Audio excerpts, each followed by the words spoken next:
নমস্কার। অশোক মিত্রের লেখা আপিলা চাপিলা থেকে আজকের পাঠ ২৪তম পর্ব। শুরু করব ২৪তম পর্বের প্রারম্ভিক অংশ। দেশে ফিরেছিলাম বেকার হিসেবে। বন্ধুদের পক্ষেও সেটা লজ্জাজনক ব্যাপার। সুতরাং তেমন বেশি দিন আমাকে কর্মহীন থাকতে হলো না। সুরজিৎ সিংহ তখন বিশ্বভারতীর উপাচার্য। কলকাতা ফেরার এক সপ্তাহের মধ্যে সিংহমশাই এসে হাজির। আমাকে বিশ্বভারতীর অর্থনীতি বিভাগে দায়িত্বভার গ্রহণ করতে হবে। মামুলি একটি সম্মতিপত্র পাঠিয়ে দিলাম সঙ্গে সঙ্গে। তবে দ্বিধা ঘুচল না। কলকাতা ছেড়ে যাওয়া, শান্তিনিকেতনে গিয়ে ধাতস্থ হতে পারবো কিনা এসব নিয়ে মনে গভীর সন্দেহ, আমার নিজের, আমার স্ত্রীরও। কয়েকদিনের মধ্যেই মুশকিল আসান হলো। ইন্ডিয়ান স্ট্যাটিস্টিক্যাল ইনস্টিটিউট থেকেও অধ্যাপক পদ গ্রহণের আমন্ত্রণ পেলাম। জানুয়ারির ৪র্থ সপ্তাহে আলিপুরের নতুন ফ্ল্যাটে সংসার পাতা। ওখান থেকে বরানগর অনেকটাই দূর। তাহলেও তো কলকাতা চৌহদ্দির মধ্যে। সুরজিৎ সিংয়ের কাছে প্রচুর ক্ষমা প্রার্থনা আনতে যতদূর মনে পড়ে ১ ফেব্রুয়ারি স্ট্যাটিস্টিক্যাল ইনস্টিটিউটে কাজে যোগ দিলাম।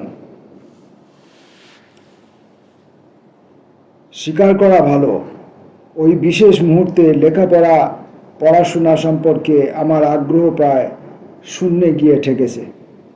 কয়েকদিন বাদে ইন্দিরা গান্ধী জরুরি অবস্থা বাতিল করলেন। নানা গুজবের গুঞ্জন, প্রমোদবাবু জ্যোতিবাবুর সঙ্গে ঘন ঘন দেখা সাক্ষাৎ, স্নেহাংশুবাবুর বাড়িতে উজাড় করা আড্ডা, সে আড্ডার কেন্দ্রবিন্দুতেও রাজনীতি চর্চা। আমি যদিও তখন মার্ক্সবাদী কমিউনিস্ট পার্টির নাম লেখানো সদস্য নই, সদস্য হওয়ার জন্য নেতৃবৃন্দ বলেনও নি, কিন্তু সব মিলিয়ে দলের সঙ্গে একাত্ম হয়ে গেছি। চেতনা জুড়ে রাজনীতির সম্মোহন, তাই একটু বিবেক দংশন থেকেও ভুগছিলাম।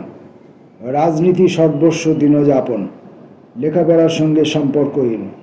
অধ্যাপনার কাজে যোগ দেয়া একটু অসাধুতা হলো নাকি? বিবেককে হয়তো ওই ঋতুতে প্রধানত ঘুম পাড়িয়েই রেখেছিলাম। গৌরকিশোর ঘোষ জরুরি অবস্থা ঘোষণার প্রায় সঙ্গে সঙ্গে কয়েদ হয়েছিল। ততদিনে জেল থেকে ছাড়া পেয়েছে। ইন্দিরা গান্ধীর স্বৈরাচারের বিরুদ্ধে লড়াই আমাদের কাছাকাছি নিয়ে এসেছে। অনেকদিন বাদে ফের নিয়মিত দেখাশোনা হয়। তারই আগ্রহে আনন্দবাজারের পৃষ্ঠায় সম্পাদকীয়তে মতান্তর শিরোনামে প্রধানত রাজনৈতিক, কিছুটা অর্থনীতি মিশ্রিত প্রবন্ধ লিখতে শুরু করলাম, জ্যোতিবাবু প্রমোদবাবুর সম্মতি নিয়েই। আনন্দবাজার পত্রিকার সঙ্গে যুক্ত আর এক বন্ধু নীরেন্দ্রনাথ চক্রবর্তী। ওদের কাগজে আমার লেখার সিদ্ধান্তে খুশি। মেরিডিথ স্ট্রিটের কফি হাউসে বসে লেখার পাণ্ডুলিপি প্রতি শুক্রবার তাঁকে দিয়ে পড়িয়ে ভাষাশৈলী মঞ্জুর করিয়ে নিতাম। জরুরি অবস্থার অবসান, লোকসভা নির্বাচন ঘোষণা, সদ্যগঠিত জনতা দলের সঙ্গে বামফ্রন্টের নির্বাচনী আঁতাত, পশ্চিম বাংলার ৪২টি আসনের অর্ধেক অর্থাৎ ২১টিতে জনতা দল প্রতিদ্বন্দ্বিতা করবে, বাকি ২১টিতে বামফ্রন্ট। ফ্রন্টের শরিকদের মধ্যে আসন বাটোয়ারা করতে জ্যোতিবাবু কয়েকদিন ভীষণ ব্যস্ত। আগেও ওর বহু ন্যাড়াপোচা রসিকতার পরিচয় পেয়েছি, এই সূত্রেও পেলাম। তখন ও সোশ্যালিস্ট ইউনিটি সেন্টার বামফ্রন্টে আছেও, আবার নেইও। সেই দলের নেতারা অম্লান বদনে জ্যোতিবাবুকে এসে বললেন, বামফ্রন্টের জন্য বরাদ্দ ওই ২১টি সিটের অন্তত ১৩টি তাদের চাই। জ্যোতিবাবু অবিকৃত মুখ তাদের সবিনয়ে জানালেন, দেখুন, আপনারা বরং সোজা জনগণের কাছেই চলে যান, তারাই আপনাদের ১৩টি আসন পাইয়ে দেবেন। মন ভার করে এসোসিয়ায় পুরোপুরি ফ্রন্ট পরিত্যাগ করল। এখনও তারা সেই দূরস্থানেই আছে। জরুরি অবস্থা উঠেছে। সাধারণ মানুষের মনে তবু অনিশ্চয়তা। ইন্দিরা গান্ধী সত্যি সত্যি নির্বাচন হতে দেবেন কিনা, নাকি পুরোটাই এক বৃহৎ কারসাজির অঙ্গ, তা নিয়ে ফিসফাস কথাবার্তার অন্ত নেই।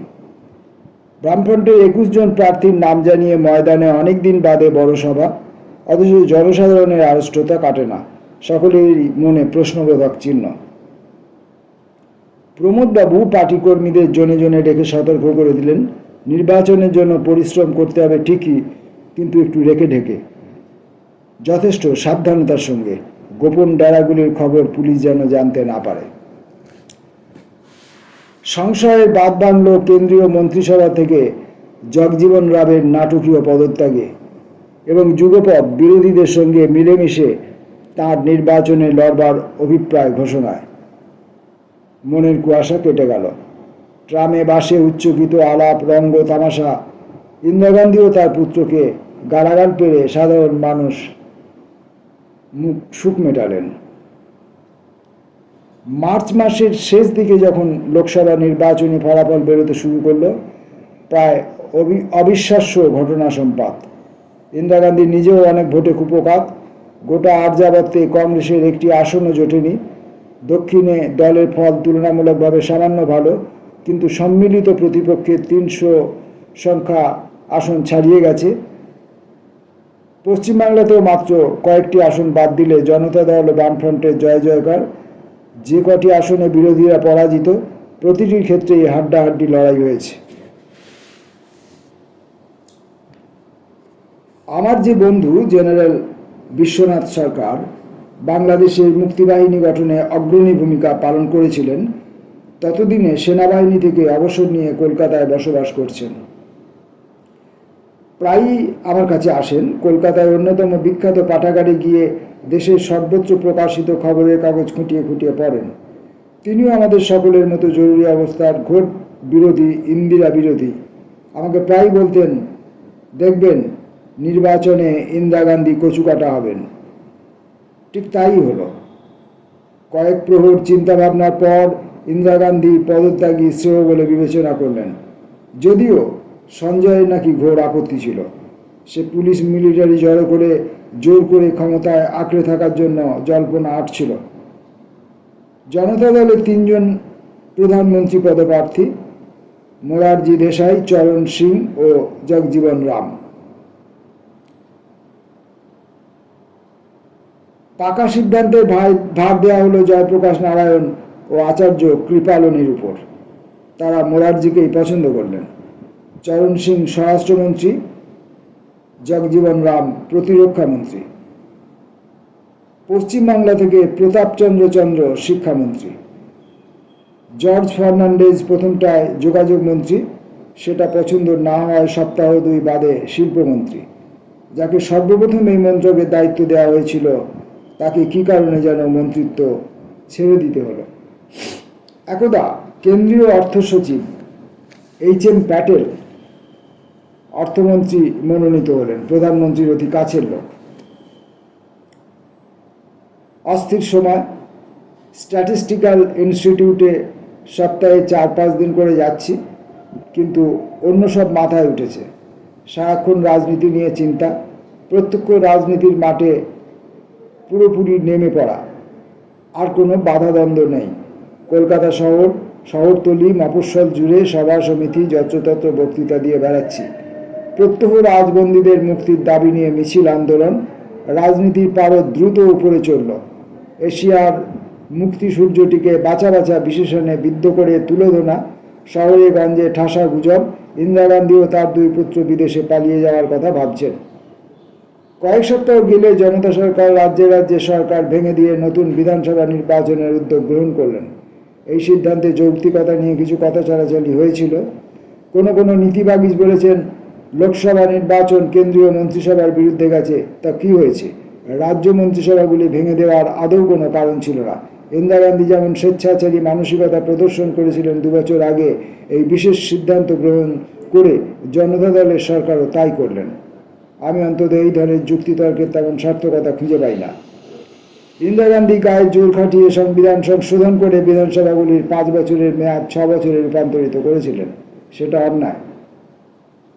আমি বলবো, সংবিধানের প্রকৃত বহির্ভূত সুতরাং সংবিধানের প্রকৃতি বহির্ভূত। সুতরাং ওই 1 বছর ছেটে দিয়ে জনতা সরকার ঠিক কাজই করেছিলেন।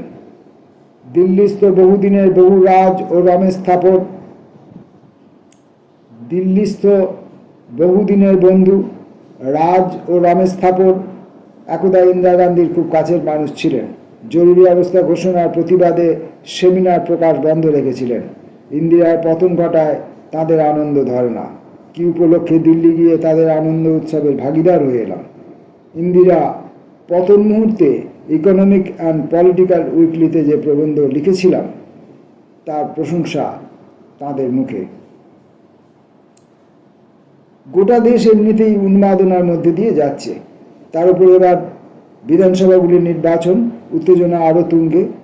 সবাই ধরেই নিয়েছিলেন লোকসভার নির্বাচনে বোঝাপড়ার মতো পশ্চিমবাংলায় বিধানসভা নির্বাচনেও জনতা দল ও বামফ্রন্টের মধ্যে আসন সমান সমান ভাগাভাগি হবে, অর্থাৎ 50-50। এটাও ধরে নেওয়া হয়েছিল বয়োজ্যেষ্ঠ প্রফুল্লচন্দ্র সেনই মুখ্যমন্ত্রী হবেন, জ্যোতিবাবু উপমুখ্যমন্ত্রী।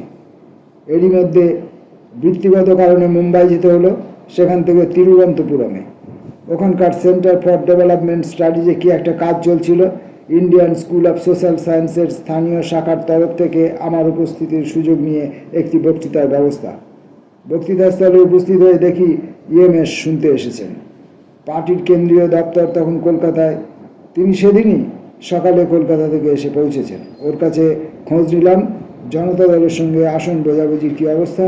উনি জানালেন 50-50-এর বদলে জনতা দল 45 শর্তে ফ্রন্টকে রাজি হতে বলেছেন, অর্থাৎ ওদের 55 ভাগ, ফ্রন্টের 45। ফ্রন্টের পক্ষ থেকে পাল্টা প্রস্তাব দেওয়া হয়েছে 52-48, ওদের 52, ফ্রন্টের 48।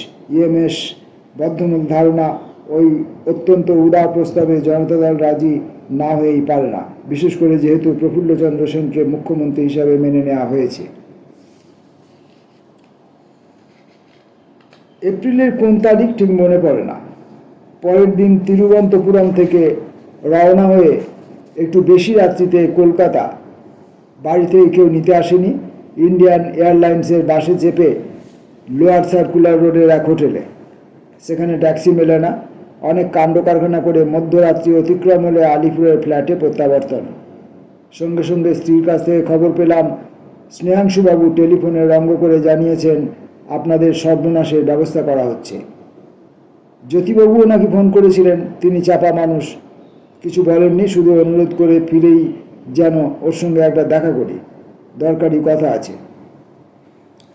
পরদিন জ্যোতিবাবুর সঙ্গে ওর হিন্দুস্তান পার্কের বাড়িতে দেখা করতে গেলাম। বললেন জনতা দল 52-48 সত্ত্বেও রাজি হচ্ছে না। সেদিন আর এক দফা বৈঠক হবে। ওর ভারী আশ্চর্য লাগছে, সামান্য একটা জেদের জন্য ওরা নির্বাচনী আঁতাত ভেঙে দিতে চায়। হয়তো লোকসভা নির্বাচনে এত ভালো ফল হয়েছে বলে জনতা দলের কর্তাদের মাথা ঘুরে গেছে। বামপন্থী দলগুলিকে আদৌ আর আমল দিতে চায় না। একের পিঠে শূন্য থাকলেই 10, এক না থাকলে শূন্য যে শূন্য ওরা বুঝতে পারছে না।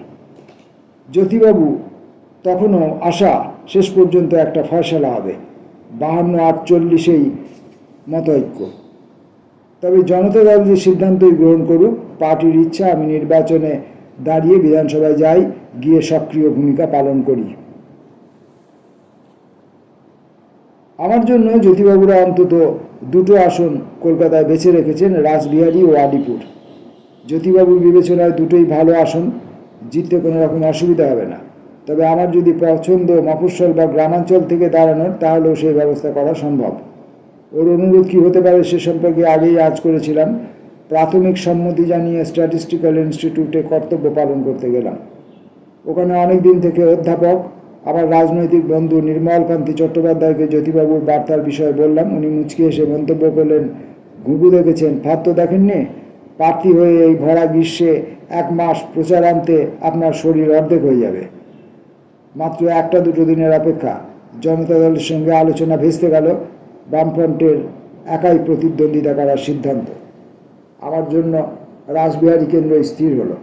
এক সন্ধ্যায় শচীন সেন, অশোক বসু এসে প্রার্থী হওয়ার জন্য প্রাথমিক সইটই করার ব্যাপার থাকে বুঝিয়ে দিয়ে গেলেন। পরদিন থেকে পার্টির স্থানীয় নেতারা জড়ো হতে থাকলেন। প্রতিটি ওয়ার্ডের বৈঠকের, পথসভার, মিছিলের, পোস্টার সাটার, দেওয়াল লিখনের আয়োজন। নির্বাচনে প্রার্থী হচ্ছি কথাটা জানাজানি হবার পর ঘোর লাগা অবস্থা, শুধু আমার নয়, পরিচিত প্রিয়জনদেরও। দেবুদার 2 ছেলে খোকন, ছোট্টু, তাদের বৈদ্যুতিক সরঞ্জামের ব্যবসা। নিজেদের দোকান থেকে উজাড় করে বৈদ্যুতিক চোঙা, মাইক্রোফোন ইত্যাদি এনে হাজির করলো। কয়েকজন ব্যক্তিগত বন্ধু যেমন শান্তি চৌধুরী ভীষণ উৎসাহিত।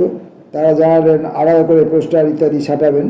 যেহেতু কয়েক বছর ধরে নকশালপন্থী বন্দীদের মুক্তির ব্যাপারে লিখেছি, বলেছি, মিছিলে হেঁটেছি। একদল নকশালবাদী তরুণও এসে বললেন মার্ক্সবাদী কমিউনিস্ট পার্টির সঙ্গে তাদের তাত্ত্বিক ব্যবধান আছে, তারা আমার জন্য আলাদা হয়ে কাজ করতে ইচ্ছুক। কাউকেই নিরাশ করার ইচ্ছা ছিল না আমার, নিরাশ হলেন না কেউ। সমাজের সবচেয়ে ভীতিপ্রদ জন্তু বুদ্ধিজীবী সম্প্রদায়, তারাও এসে জড়ো হলেন। আমার সমর্থনে অধ্যাপক, ইতিহাসবিদ, সমাজবিজ্ঞানী, পদার্থবিদ, রসায়নবিদ, ভূতত্ত্ববিজ্ঞানী, দর্শনের সাহিত্যের অধ্যাপক, সাহিত্যিক, কবি, নাট্যকার, এদের সবাইকে দিয়ে সই করানোর জন্য নিজেদের গ্যাটের পয়সা খরচা করে অনেক বুদ্ধিজীবী কলকাতায় ঘুরে বেড়ালেন। 1-2জন বুদ্ধিমান ব্যক্তি অবশ্য স্বাক্ষর দিতে রাজি হলেন না। তাদের প্রতি আমার শ্রদ্ধার ভাব বেড়ে গেল। কঠিনতম পরীক্ষা ছিল যখন বুদ্ধিজীবীরা কোনো শৌখিন বাড়িতে সমবেত হয়ে আমাকে প্রশ্নবাণে বিদ্ধ করতেন ঘণ্টা 2 ধরে। আমার জ্ঞানের পরিধি তাদের জ্ঞানের পরিসীমাকে ছুঁতেও পারত না। আগুনের কি গুণ আছে কে জানে। খর গ্রীষ্ম, তার মধ্যে উদ্ভ্রান্ত, নিজেকে সরেস প্রমাণ করবার উদ্দেশ্যে ঘুরে বেড়ানো। তবে অসাধারণ অভিজ্ঞতা পাড়ায় পাড়ায়, বস্তিতে বস্তিতে পরিক্রমা। অতি সাধারণ মানুষ, জ্ঞান বা বুদ্ধির ভারে তারা প্রপীড়িত নন। তারাও জরুরি অবস্থার অভিজ্ঞতার মধ্য দিয়ে গেছেন, স্পষ্ট উপলব্ধি করেছেন স্বৈরাচার ও স্বাধীনতাহীনতার কি ভীষণ পরিণাম। উপলব্ধি করেছেন গত 2 বছরের কেন, বেশ কয়েক বছরে জানা শেখার প্রেক্ষিতে। মূল্যবৃদ্ধির সমস্যা, বস্তি উন্নতির সমস্যা, পানীয় জলের সমস্যা, বর্ষায় জল নিকাশের সমস্যা, পরিবহনের সমস্যা, কাজ কারবারের সমস্যা, সন্তানদের শিক্ষা সমস্যা, সব কিছু নিয়েই তাদের নিজেদের দৃষ্টিভঙ্গি আছে। তারা এসব বিষয়ে নির্বাচনী প্রার্থী ও তার দলের মতামত ও পরিকল্পনা সম্পর্কে ওয়াকিবহাল হতে চান। সদ্য ফোটা ভরে শুরু করে ঘোর দুপুর পর্যন্ত ছোট ছোট দলে বিভক্ত হয়ে বাড়িতে বাড়িতে ঘোরা, বস্তিতে গিয়ে সেখানকার আকীর্ণ নানা সমস্যা নিয়ে আলাপ, কোনো ক্রমে দ্বীপ্রাহরিক আট সেরে নির্বাচনী দপ্তরে গিয়ে প্রচার, কোথায় এগুলো, কতটা এগুলো, কোথায় আদৌ এগোয়নি, সেসব নিয়ে কমরেডদের সঙ্গে আলোচনা, কখনো পার্টির জেলা দপ্তরে যাওয়া, কখনো বা রাজ্য দপ্তরে। বিকেল এবং সন্ধ্যা বরাদ্দ সভা ও শোভাযাত্রার জন্য কোনো ওয়ার্ডের কোনো পাড়া বাদ দেওয়া চলবে না, সবার ব্যবস্থা করতে হবে। গান বা পথনাটিকার জন্য স্কোয়াডের ব্যবস্থা, বক্তাদের তালিকা স্থির করতে হবে। অঞ্চলের বক্তা দিয়ে চলবে না, প্রার্থী নতুন, তার পরিচয় তেমন ব্যাপক নয়, সুতরাং সভা দিতে দলের নেতৃবৃন্দকে চাই, কখনো ফ্রন্টের অন্য শরিকদের নেতাদের। অবশ্য প্রার্থীকেও মাঝে মাঝে অন্য পাড়ায় গিয়ে বক্তৃতা করতে হয়, অন্যান্য কেন্দ্রেও তার সম্বন্ধে ঈষৎ কৌতূহল, প্রার্থী নতুন বলেই।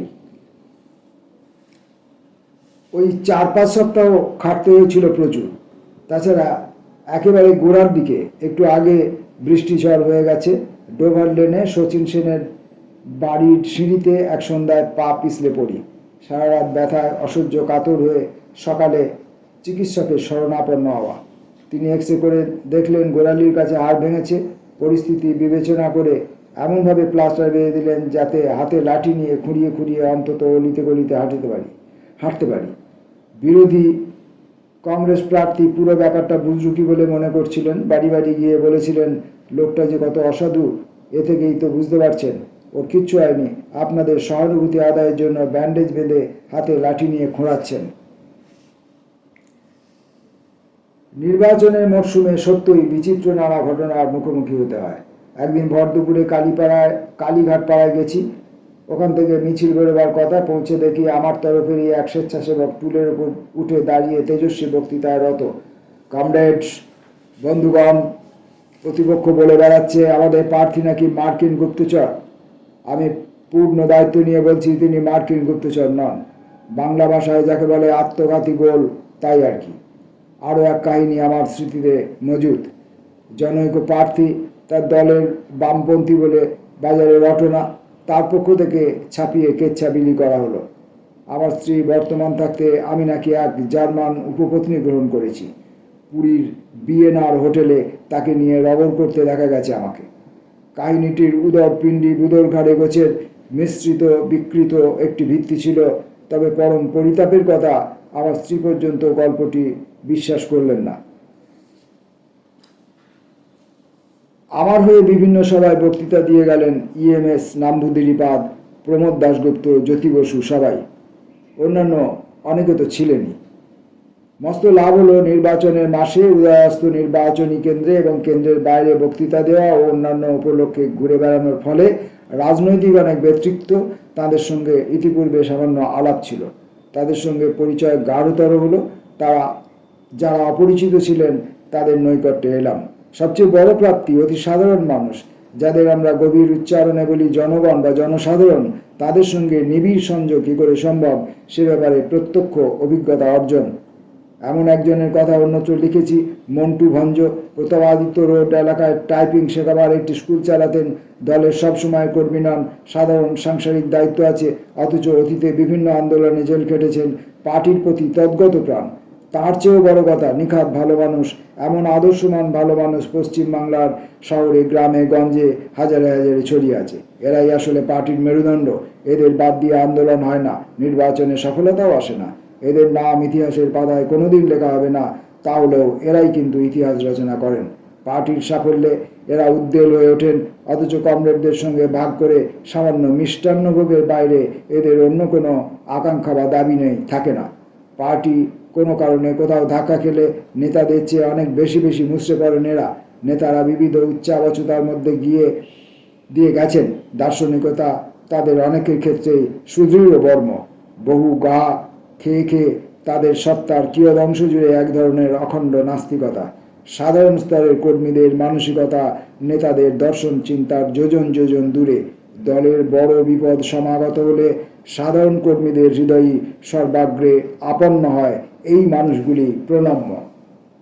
এক্ষেত্রে আমি পাঠক হিসাবে ফিরে আসব। আমি এই কথা, এই বইটা পড়ার পর থেকে পর্বের পর পর্ব পাঠ করার পর আমি প্রথমের দিকে যখন এগুলো পড়তে শুরু করেছিলাম, মাঝখানে তো কিছুদিন আমার আপিলা চাপিলা পাঠ বন্ধ ছিল, কিন্তু প্রথমের দিকের যে ভিডিওগুলোতে আমি পড়েছিলাম সেখানে বারবার বলেছিলাম যে সর্বহারা মানুষের হয়ে লড়াই করা একটি দল, কমিউনিস্ট পার্টির একটি দল, তার একজন নেতা, তার একজন মন্ত্রী, তিনি তার জীবনচরিতে যাদের কথা লিখছেন তারা দেশের আপামর জনগণের কেউ নন, তারা ক্রিম সোসাইটির কয়েকজন মাত্র ব্যক্তি। সেটা অশোক মিত্র সাহেবের ব্যক্তিগত জীবনচরিতে থাকাটা খুবই স্বাভাবিক, কিন্তু যখনই আমি তাকে বামপন্থী দলের একজন নেতা হিসেবে ভাবতে চেষ্টা করছি, তখনই আমি আশাহত হচ্ছি যে সাধারণ মানুষের কথা, তৃণমূল স্তরের মানুষের কথা, গ্রামগঞ্জের মানুষের কথা, খেটে খাওয়া মানুষের কথা নেই। তাদের কোনো আলাপ পরিচিতি, তাদের সুখ দুঃখ কষ্ট, বস্তি গ্রাম প্রত্যন্ত এলাকা, কোনো গল্প তার এই জীবনচরিতের মধ্যে, আত্মচরিতের মধ্যে, এই আপিলা চাপিলা বইটির মধ্যে আমি খুঁজে পাচ্ছিলাম না। আমি আশাহত হচ্ছিলাম। সেই জন্য আশাহত হয়ে আমি মাঝখানে বইটি পাঠ কিছুদিনের জন্য বন্ধ রেখেছিলাম। আবার আমি এই দ্বিতীয় পর্বে এই পাঠগুলি শুরু করেছি। তা আজকে এসে আবার সেই চাওয়া খানিকটা যেন সম্পন্ন হচ্ছে, কারণ এখন অশোক মিত্র সাহেব ভোটে দাঁড়িয়েছেন, আর ভোটে দাঁড়ালে প্রার্থীকে সাধারণ মানুষের কাছে, গরিব মানুষের কাছে, বস্তিবাসী মানুষের কাছে, প্রত্যন্ত মানুষের কাছে, গ্রামের মানুষের কাছে, চাষাভুষো মানুষের কাছে, শ্রমিক মানুষের কাছে যেতেই হবে।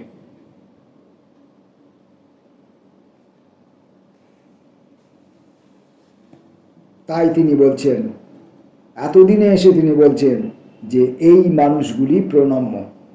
এর আগে এদের কথা আমি অশোক মিত্রের এই বইয়ের মধ্যে তো কোথাও তেমনভাবে দেখিনি। এখন তিনি বলছেন এই মানুষগুলি প্রণম্য। অন্য যাদের কথাও শ্রদ্ধার সঙ্গে বলতে হয় তারা শহরে গ্রামে ছিটিয়ে থাকা মাঝারি পর্যায়ের নেতা নেতৃবৃন্দ। অতীতে স্বাধীনতার আগে ও পরে তারা বছরের পর বছর বিনা বিচারে কারাকক্ষে কাটিয়েছেন। জেলে থাকাকালে মার্ক্সবাদে দীক্ষিত হয়েছেন। বিগত কয়েক দশক বিশ্ব কমিউনিস্ট আন্দোলন বহু বিপর্যয়ের মধ্য দিয়ে গেছে, কিন্তু তারা বিশ্বাসে অটল থেকেছেন। অনেকেরই নিজেদের পরিবারের সঙ্গে সংযোগ বহু বছর আগে বিচ্ছিন্ন হয়ে গেছে। অনেকেই সংসার করেননি। রাজ্য কমিটি, জেলা কমিটি, আঞ্চলিক কমিটি বা স্থানীয় কমিটির দপ্তরই তাদের পক্ষে পাকা ঠিকানা।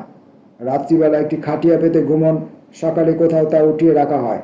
পার্টি দপ্তরের হাজার হাজার মানুষের জটলা, পার্টির কমিউনে তাদের স্নান, খাওয়া, বিশ্রাম, দল থেকে তাদের হয়তো কোনো বিশেষ শাখায় কাজের ভার দেওয়া হয়েছে, কৃষক সংগঠনের ক্ষেত্রে অথবা ট্রেড ইউনিয়নের ক্ষেত্রে, কিংবা কৃষক, ছাত্র বা কোনো কর্মচারী সংগঠনের দায়িত্বে। বহু বছর পর্যন্ত তারা অতি সামান্য মাসোহারা পেতেন পার্টির কাছ থেকে।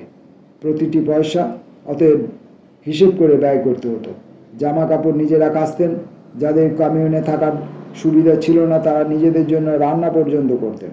অতি সম্প্রতি এসব নেতাকর্মীদের মাসোহারার হার কিছুটা বেড়েছে, তবে বাজারে যে সমস্ত কল্পকাহিনী এই প্রসঙ্গে প্রচারিত তার কোনো বাস্তব ভিত্তি নেই। 50-60 বছর ধরে আত্যন্তিক অভাবের মধ্যেই কমিউনিস্ট পার্টি বড় হয়ে উঠেছিল বলেই হয়তো কমরেডদের মধ্যে একটি মিলিত সংসারের পরিবেশ। সবাই একসঙ্গে কাজ করছেন, খাচ্ছেন, ঘুমোচ্ছেন, গল্প করছেন, পার্টির কর্মসূচি নিয়ে চিন্তা করছেন, পরস্পরের নানা নিরন্তর সমস্যা নিয়ে ভাবিত হচ্ছেন, সমস্যা নিরসনের জন্য পরস্পরকে সাহায্যের হাত বাড়িয়ে দিচ্ছেন। এমন নিষ্পাপ কলুষহীনতার মধ্যে যাদের দিন যাপন ঘটছে সকলেই সদাচার ও কপটতার মধ্যে, ন্যায় ও অন্যায়ের মধ্যে, সত্য ও মিথ্যার মধ্যে সীমা ভেদ নির্ণয় তাদের পক্ষে অপেক্ষাকৃত সহজ হচ্ছে। ছেলেবেলা থেকে কমিউনিস্ট দপ্তরের যে ছবি আমার মনে আঁকা আছে সেই চিত্ররূপ এই এতগুলি বছর অতিক্রান্ত হলেও বিশেষ পাল্টায়নি। কোনো প্রায় ভেঙে পড়া বাড়ির একতলা বা দোতলার জীর্ণ জরাজীর্ণ ঘর, দেওয়াল থেকে ঝুল নেমেছে, নিচু তক্তাপোশের ওপর ময়লা চাদর বিছানো, হয়তো একটা হাতলহীন আকারের কাঠের চেয়ার। একটা কিশোর এসে মাঝে মাঝে কেটলি থেকে ঢেলে খুঁড়ি করে চা দিয়ে যাচ্ছে। বিকেলে সবাই গোল হয়ে বসে বাদাম বা আলু মিশ্রিত চিড়ে বা মুড়ি ভাজা চিবানো, পূর্ববঙ্গীয় পটভূমি থাকলে সোজা সঙ্গে কাঁচা লঙ্কা। গত 2 দশকে পার্টির এই নিসর্গ বর্ণনা সামান্য বদলেছে, তবে ফের বলি, বাজারে যে ইতিবৃত্ত প্রচারিত তা একেবারেই বাস্তবতাহীন। এমন কিছু কিছু নেতাকর্মী হয়তো নির্বাচনে জিতেছেন, দল থেকে সরকার গঠন করা হয়েছে, তাদের মন্ত্রী বানিয়ে দেওয়া হয়েছে, তারা অথই জলে পড়েছেন। অনেকে জানি যারা মন্ত্রী হওয়ার পরেও বেশ কয়েক সপ্তাহ বা মাস দলের কমিউনেই বসবাস চালিয়ে গেছেন, রাত্রিবেলা খাটিয়ার আশ্রয়। একদিক থেকে দেখলে এটা বোধহয় বাংলার বিশেষ ঐতিহ্য। কংগ্রেস আমলে নানা ধরনের অনাচারের খবর বাজারে ছড়াতো, সেসব বৃত্তান্তের 16 আনাই মিথ্যে ছিল না। তবে একজন দুজনের কথা বাদ দিলে এমনকি কংগ্রেসি মন্ত্রীরাও তেমন কিছু জাঁকজমকের মধ্যে থাকতেন না। কেউ কেউ খুব বেশি হলে রাজভবন সংলগ্ন মাঝারি বা ছোট ফ্ল্যাটে উঠে আসতেন, নয়তো শহরে কোনো ভাড়া করা ফ্ল্যাটে। কেরল, ত্রিপুরা বাদ দিয়ে অন্য যে কোনো রাজ্যে গিয়ে দেখুন, পুরমন্ত্রী নন, বড়জোর উপ বা অর্ধমন্ত্রী, তাদের জন্য সরকার থেকে বিরাট বিরাট প্রাসাদের ব্যবস্থা। 80 দশকের গোড়ায় একবার ঢিঢিক্কার পড়ে গেল, পশ্চিমবাংলার মুখ্যমন্ত্রীর জন্য বরাদ্দ আতিথেয়তা ভাতা 3000 টাকা থেকে বাড়িয়ে বছরে 6000 টাকা করা হয়েছে। কি লজ্জা, কি লজ্জা! জ্যোতি বসুর লজ্জাহীনতায় খবরের কাগজগুলির বিস্ময়ে বাকরোধ হয়ে এলো। অন্যান্য রাজ্যে কি অবস্থা আমি একটু খোঁজ নিতে শুরু করলাম, জেনে চমৎকৃত হতে হলো। মহারাষ্ট্রে মুখ্যমন্ত্রীর জন্য বরাদ্দ আতিথেয়তা বছরে 6 লক্ষ টাকা, অন্যান্য মন্ত্রীদের ক্ষেত্রে 4 লক্ষ টাকা। বুঝে দেখুন এবার। জ্যোতিবাবুর জন্য মাসিক বরাদ্দ নির্ধারিত হচ্ছে 6000 টাকা, যেখানে মহারাষ্ট্রের মুখ্যমন্ত্রীর জন্য বরাদ্দ ভাতা হচ্ছে 6 লক্ষ টাকা। তারপরেও জনগণকে এই বামপন্থী নেতা কর্মীদের নিয়ে সমালোচনা করতে শোনা যায়, বামফ্রন্ট সরকারের বিরূপ সমালোচনা করতে শোনা যায়, এবং সংবাদ মাধ্যমগুলি বিকৃত সংবাদ পরিবেশন করে জনমানুষের মধ্যে বামফ্রন্ট বাম মানসিকতার বিরুদ্ধে একটা মানসিকতা গড়ে তোলার ভূমিকা গ্রহণ করে। তো অশোক মিত্র সাহেব ভোটে প্রার্থী হয়ে একদম তৃণমূল স্তরে, যেখানে কিনা বামপন্থী আন্দোলনের মূল ভিত্তিভূমি, সেখানে এতদিন পরে এসে তিনি পৌঁছালেন। এবার জানি না কতদিন তিনি এবার এই সাধারণ মানুষের মধ্যে থাকতে পারবেন, সাধারণ মানুষের অভিজ্ঞতা আর কতটা তিনি সংগ্রহ বা সঞ্চয় করতে থাকবেন বা পারবেন বা আগ্রহী হবেন, সেটা আমরা ভবিষ্যতের পাঠগুলিতে জানতে পারব। আজকের পাঠ এই পর্যন্ত।